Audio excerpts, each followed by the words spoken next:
If your house looks fine but still feels heavy, you're not crazy and you're definitely not messy. You're just surrounded by the story of your old life. And today, I want to show you how to finally start living in the one you have now.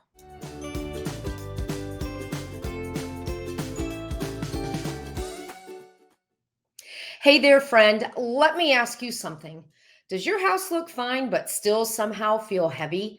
Like every time you walk into a room, it's not messy exactly, but it is too much. You can't quite put your finger on it, but it's there. That quiet weight in your chest when you open a drawer or peek inside that one closet you keep meaning to tackle.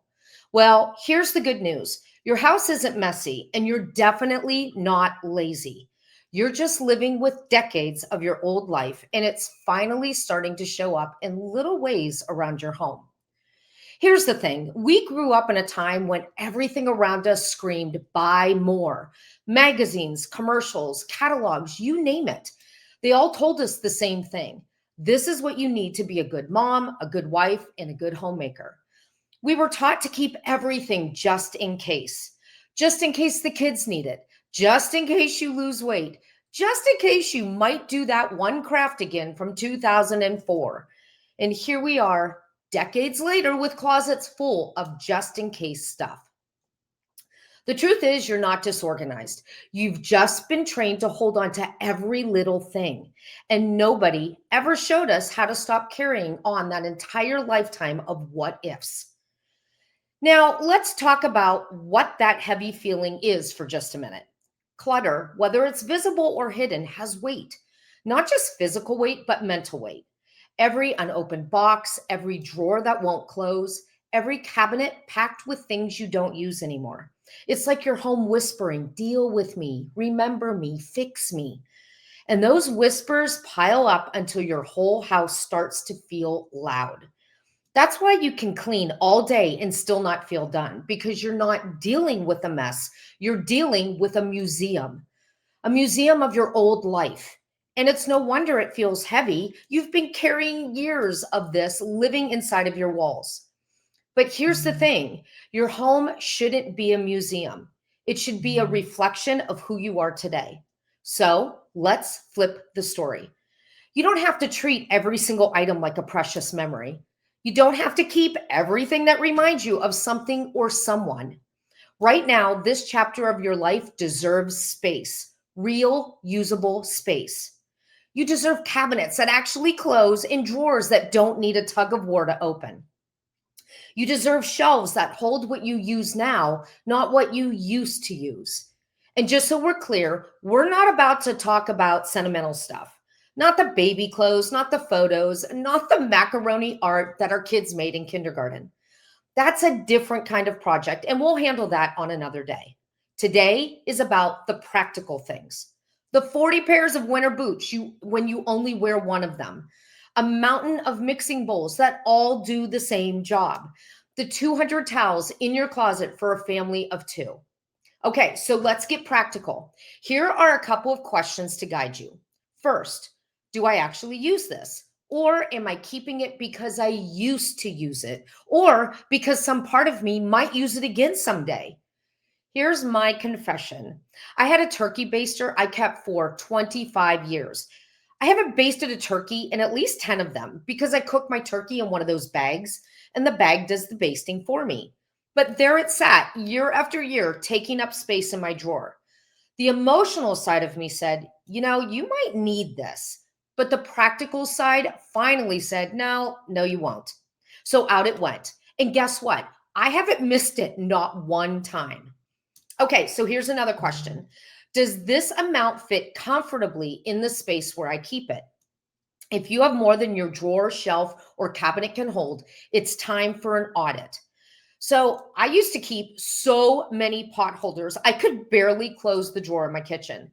And honestly, some were stained, and yes, some were even burnt. I kid you not. But I kept them all because, well, I used to feed a family of six.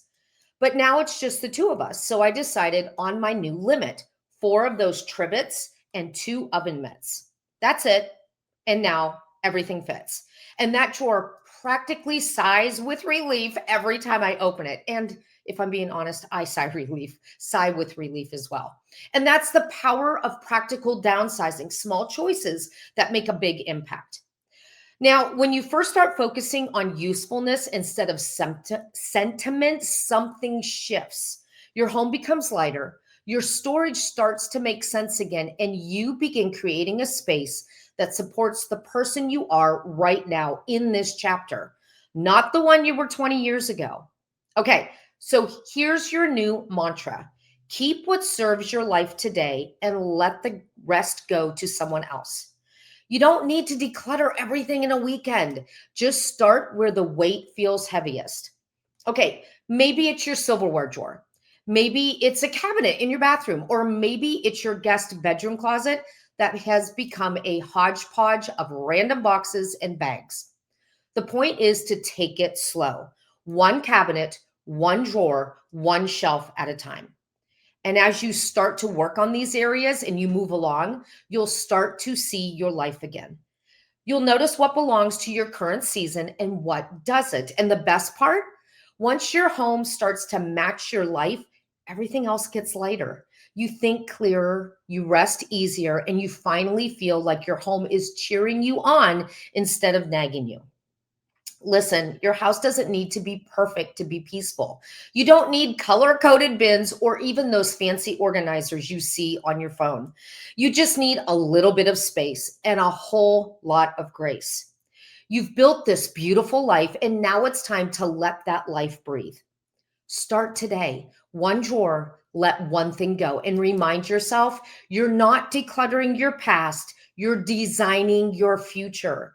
Because when your home feels lighter, you feel lighter.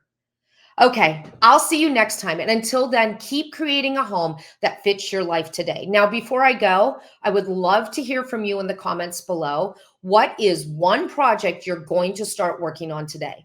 Is it a drawer? Is it your purse? Maybe it's the trunk of your car.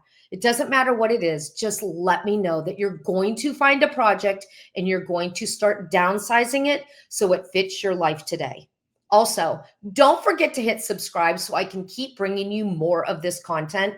My goal is to help as many of you downsize a home that fits who you are, the life you're living, and the home you're designing.